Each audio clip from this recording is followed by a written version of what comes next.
আসসালামু আলাইকুম। সংবাদে আপনাদের সবাইকে স্বাগত জানাচ্ছি। আমি ফিরোজ তোহা। শুরুতেই আরবে কেবলস সংবাদ শিরোনাম।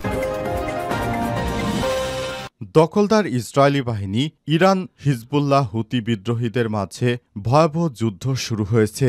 আর এই মুহূর্তে আমাদের হাতে এসেছে যুদ্ধের সবথেকে তাজা আপডেট সংবাদ। প্রথমেই জানাবো, ইয়েমেন থেকে এবার ইহুদিবাদী ইসরায়েলে ভয়ঙ্কর ক্ষেপণাস্ত্র হামলা। পালিয়ে বেড়াচ্ছে নেতানিয়াহু সহ ইসরায়েলের সাধারণ ইহুদিরা। তারা বিভিন্ন বাংকারে আশ্রয় নিতে শুরু করেছে। হুতি বাহিনীর ড্রোন হামলায় ইসরায়েল তছনছ হয়ে যাওয়ার পথে। এরপর জানাবো, গাজায় ইসরায়েলি হামলায় নিহত 93 জন নিরীহ ফিলিস্তিনি। অবরুদ্ধ গাজা উপত্যকায় ইহুদিবাদীদের বিমান হামলা গোলাবর্ষণে সাধারণ মানুষ আরও মারা যাচ্ছে। মেরে তাদেরকে বিভিন্ন জায়গায় ফেলে রাখা হচ্ছে। মানবিক সংকটও চরমে পৌঁছেছে। আজ ইসরায়েলি বাহিনীর টানা হামলায় অঞ্চলটিতে সর্বশেষ 93 জন নিরীহ ফিলিস্তিনি মানুষ নিহত হয়েছে। এতে এ পর্যন্ত নিহতের সংখ্যা 53,650 ছাড়িয়ে গেল। খবর আল জাজিরার। এদিকে যুদ্ধ শেষে পুরো গাজা নিয়ন্ত্রণ করবে ইসরায়েল, দাবি করল নেতানিয়াহু।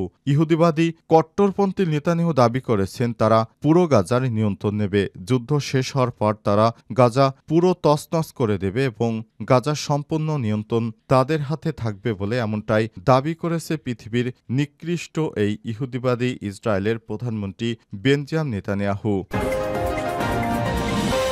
এবারে জানাবো, গাজায় ইসরায়েলি বাহিনীর গুলির মুখে পড়লেন ইউরোপীয় ইউনিয়নের কূটনৈতিক ও আরবের কূটনৈতিকরা। অধিকৃত পশ্চিম তীরে গাজায় বিভিন্ন দেশের অন্তত ৪৫ জন কূটনৈতিক ছিল। তাদেরকে লক্ষ্য করে গুলি চালিয়েছে ইহুদিবাদীরা। তারা গুলি চালিয়ে তাদেরকে ওই এলাকা ছাড়া করেছে। এর ফলে এবার ৪৫ রাষ্ট্র থেকে নেতানিয়াহুর উপর চাপ আসলো। নেতানিয়াহু এবার পালাবে, তার পালানো ছাড়া কোনো গতি নেই। এবং সর্বশেষ জানাবো, একটি সংস্কারও করতে পারেনি ইউনূস, বললেন মান্না। নাগরিক ঐক্যের সভাপতি মাহমুদুর রহমান মান্না বলেছেন, বর্তমানের অন্তর্বর্তীকালীন সরকার দায়িত্ব গ্রহণে ৯.৫ মাসে একটি সংস্কারও করতে পারেনি। তারা শুধু সংস্কারের গালগল্প শুনে মানুষকে প্রতিশ্রুতি দিয়ে আসছে, কিন্তু এখন পর্যন্ত একটি সংস্কারও করতে পারেনি। বর্তমান ঢাকা অচল অবস্থায় রয়েছে। এ অবস্থায় পুরো দেশটাকে অস্থিতিশীল করা হচ্ছে। এ অবস্থায় সরকার কোনো পদক্ষেপ নিতে পারছে না। প্রিয় দর্শক, এতক্ষণ শুনছিলেন সংবাদ শিরোনাম, এবারে বিস্তারিত। তবে তার আগে বন্ধুরা, অনুরোধ থাকবে এই সংবাদটিতে একটি লাইক দিন। এই চ্যানেলে আপনি নতুন হয়ে থাকলে আমাদের সংবাদটি দেখতে দেখতে চ্যানেলটি সাবস্ক্রাইব করে রাখুন। কমেন্ট করে বন্ধুরা আপনার মূল্যবান মতামত জানিয়ে দিন। আর বন্ধুরা, গাজা যুদ্ধে আপনি যদি নিরীহ ফিলিস্তিনিদের ভালোবেসে থাকেন, কমেন্টে ইয়েস লিখে বিশ্ববাসীকে জানিয়ে দিন। সংবাদটা আপনার সোশ্যাল মিডিয়া ফেসবুকে বন্ধুদের দেখার সুযোগ করে দিন। এবারে বিস্তারিত। ইয়েমেন থেকে ক্ষেপণাস্ত্র হামলা, আতঙ্কে ইসরায়েলের বাসিন্দারা। ইয়েমেন থেকে ছোড়া একটি ক্ষেপণাস্ত্র ইসরায়েলের দিকে ধেয়ে আসছে।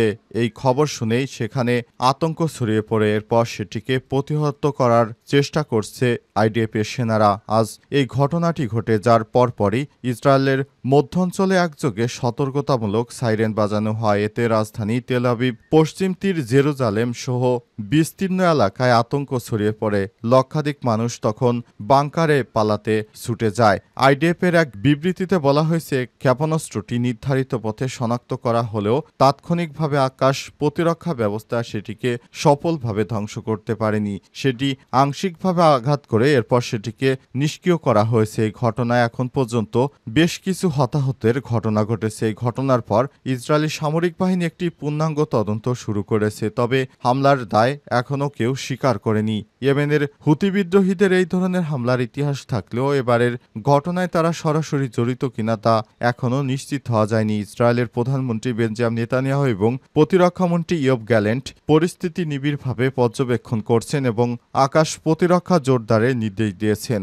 সামরিক সূত্রগুলো জানিয়েছে যে দেশের নিরাপত্তা নিশ্চিত করতে সব ধরনের প্রস্তুতি নিয়েছে ইসরায়েল সেনাবাহিনী, আইডিএফ। আঞ্চলিক প্রেক্ষাপট, মধ্যাঞ্চলে উত্তেজনার মধ্যে এই ধরনের হামলা নতুন করে উদ্বেগ বাড়াচ্ছে। এর আগে ইয়েমেনের হুতি গোষ্ঠী সৌদি আরব ও সংযুক্ত আরব আমিরাতে বিভিন্ন লক্ষ্যবস্তুতে ক্ষেপণাস্ত্র ও ড্রোন দিয়ে হামলা চালিয়েছিল হুতি যোদ্ধারা। গাজায় ইসরায়েলি হামলায় আরও নিহত 93 জন ফিলিস্তিনি অবরুদ্ধ গাজা উপত্যকায় ইসরায়েলের বিমান হামলা ও গোলাবর্ষণে হতাহত মানুষের সংখ্যা বেড়েই চলেছে। মানবিক সংকট এখন চরমে পৌঁছেছে। আজ ভোর থেকে ইসরায়েলি বাহিনীর টানা হামলায় অঞ্চলটিতে অন্তত 93 জন ফিলিস্তিনি নিহত হয়েছে। আহত হয়েছে আরও শতাধিক মানুষ। এতে করে অবরুদ্ধ এই উপত্যকাটিতে নিহতের মোট সংখ্যা 53,650 ছাড়িয়ে গেছে। আজ এই তথ্য জানিয়েছে সংবাদ মাধ্যম আল জাজিরা। আল জাজিরার প্রতিবেদনে বলা হয়েছে, দখলদার ইসরায়েলি বাহিনী এই ধরনের কর্মকাণ্ড করছে যে সেখানে নিরীহ ফিলিস্তিনিদের বেঁচে থাকা এখন দায় হয়ে পড়েছে। নিরীহ ফিলিস্তিনিরা কোথায় যাবে, কোথায় পালাবে সে বিষয়টি এখনও তারা খুঁজে পাচ্ছে না। নিরীহ ফিলিস্তিনিদের উপর যেভাবে নির্মম হত্যাযজ্ঞ চালানো হচ্ছে, এটা চলতে থাকলে একসময় আর সেখানে ফিলিস্তিনিদেরকে খুঁজে পাওয়া যাবে না। তাদেরকে তাদের বাড়িঘর ধ্বংসের পাশাপাশি সাধারণ মানুষকে হত্যা করে পুরো প্রজন্মটাকেই ধ্বংস করে দিতে চায় দখলদার ইসরায়েলি বাহিনী। ইসরায়েলের হাত থেকে বাঁচার জন্য মানুষ বিভিন্নভাবে চেষ্টা করে যাচ্ছে, কিন্তু তাদের অব্যাহত বোমা হামলা, বিমান হামলা, সাধারণ সৈনিকদের গুলিবর্ষণ সহ বিভিন্নভাবে মানুষদেরকে দেখামাত্র গুলি করে হত্যা করছে দখলদার ইসরায়েলি বাহিনী। ইসরায়েলের এই হামলা এ পর্যন্ত সাধারণ মানুষ যেভাবে মারা যাচ্ছে, তাতে করে পুরো গাজা একসময় ইসরায়েল দখলে নেবে এবং সেটি ঘোষণা দিয়েছে ইহুদিবাদী নেতানিয়াহু। তিনি বলেছেন, আমরা পুরো গাজার নিয়ন্ত্রণ নেব আর এসব মানুষদেরকে বিশ্বের বিভিন্ন দেশে তারা পাঠিয়ে দেবে, এমন সিদ্ধান্তই নিয়েছে। এবং এইভাবে যদি চলমান থাকে তাহলে ভবিষ্যতে সেখানে আর কোনো মুসলিম মানুষের অস্তিত্ব থাকবে না। তারা গাজা এবং ফিলিস্তিন সহ গ্রেট যে ইসরায়েল বানানোর স্বপ্ন দেখছে, সেটি বাস্তবায়ন করা হবে। এ অবস্থায় বর্তমানে সেখানে খুবই ভীতিকর অবস্থা বিরাজ করছে। সাধারণ মানুষ কি খাবে, সেখানে দুর্ভিক্ষ চলছে। এভাবে চলতে থাকলে পুরো গাজা একসময় শেষ করে দিবে দখলদার বাহিনী। যুদ্ধ শেষে পুরো গাজা নিয়ন্ত্রণ করবে ইসরায়েল, বললেন নেতানিয়াহু। ইসরায়েলের প্রধানমন্ত্রী বেঞ্জামিন নেতানিয়াহু বলেছেন, যুদ্ধ শেষে পুরো গাজা তারা নিয়ন্ত্রণ করবে। তার কথায়, শেষ পর্যন্ত গাজা উপত্যকা সম্পূর্ণরূপে ইসরায়েলের নিয়ন্ত্রণে থাকবে এবং হামাস পরাজিত হবে। আজ টেলিভিশনে প্রচারিত এক ভাষণে তিনি এসব কথা বলেছেন। এ সময় নেতানিয়াহু মানবিক সংকট রোধ করার প্রয়োজনীয়তার উপর জোর দেন। পরে গাজায় সাহায্য সরবরাহের জন্য 3 পর্যায়ে পরিকল্পনার কথা বলেন। এর মধ্যে রয়েছে উপত্যকায় মৌলিক সাহায্য সামগ্রী পৌঁছে দেয়া, ইসরায়েলি সেনাবাহিনী দ্বারা সুরক্ষিত মার্কিন কোম্পানিগুলোর দ্বারা খাদ্য বিতরণ পয়েন্ট খোলা রাখা এবং গাজায় নিরাপত্তা নিয়ন্ত্রণ নেয়ার পর বেসামরিক নাগরিকদের সুরক্ষার জন্য একটি অঞ্চল তৈরি করা।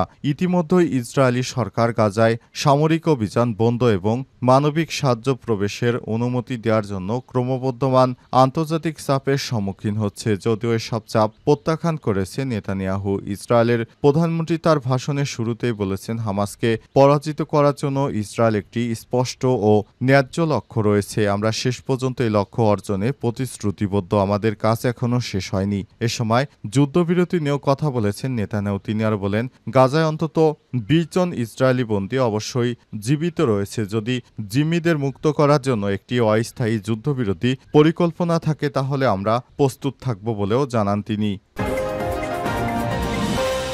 একটি সংস্কারও করতে পারেনি ইউনূস সরকার, বললেন মান্না।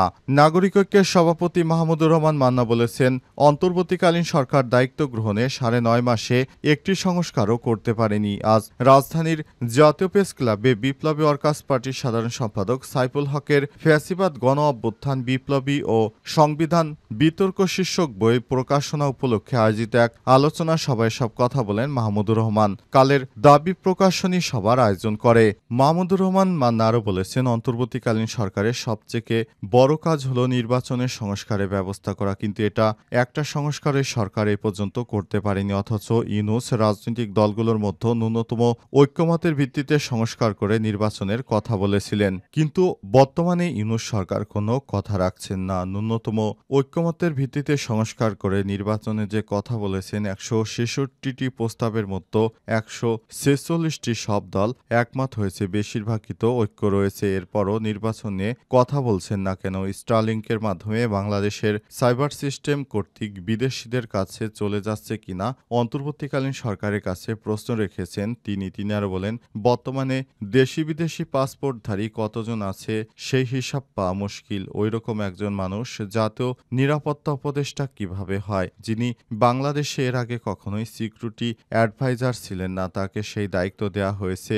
এখন আবার শুনছি সিকিউরিটি অ্যাডভাইজার আর্মির উপর কন্ট্রোল নেয়ার জন্য বিশেষভাবে চেষ্টা করছে। জানি না, তবে এগুলো মানুষের মধ্যে গুজব বা সংশয় তৈরি করছে। এ সময় বিপ্লবী ওয়ার্কার্স পার্টির সাধারণ সম্পাদক সাইফুল হকের অভিযোগ, অন্তর্বর্তীকালীন সরকার তার এজেন্ডার বাইরে গিয়ে অনেক কাজ করছে। চট্টগ্রামে উচ্চ আদালতের রায়ে একজন মেয়রের দায়িত্ব পালন করছেন। একই উচ্চ আদালতের রায়ে বিএনপির ইশরাকের দায়িত্ব গ্রহণ করবে, কিন্তু সেটি নিয়ে গত কয়েকদিন ধরে ঢাকা শহরে অচল অবস্থা সৃষ্টি হয়েছে। রিট করা হয়েছে, তার মানে আইন কি এক এক শহরে বা এক এক ব্যক্তির জন্য এক এক রকম? শিক্ষাবিদ অধ্যাপক মাহবুবুল্লাহ বলেছেন, মিয়ানমার করিডোর বিষয়ে রাজনৈতিক দল ও জনগণের সঙ্গে সরকারের খোলাখুলি কথা বলা প্রয়োজন। এটি নিরাপত্তা ব্যবস্থাকে কতটা বিপজ্জনক করে তুলবে সেটির বাস্তব বিশ্লেষণ হওয়া উচিত। দেশের সার্বভৌমত্ব ক্ষুণ্ণ হয় এমন কিছু দেশের মানুষ মেনে নেবে না বলেও তারা জানান।